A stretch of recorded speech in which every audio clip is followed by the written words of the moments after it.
2013-yil Spark bilan 2017-yil Matiz Best'da 4600 desa buni.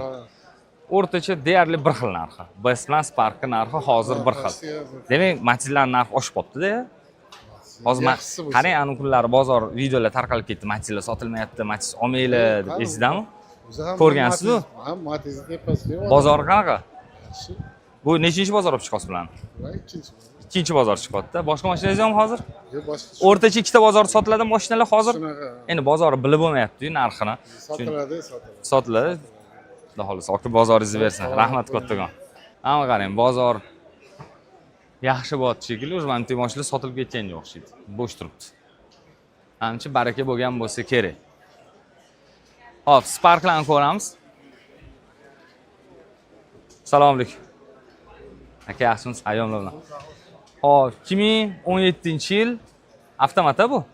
266 ming yurgan, kraskalari ikkita eshigida pitno polni bo'yalgan. Polni bo'yalgan, avtomat korobka. Necha pul? 7 ming.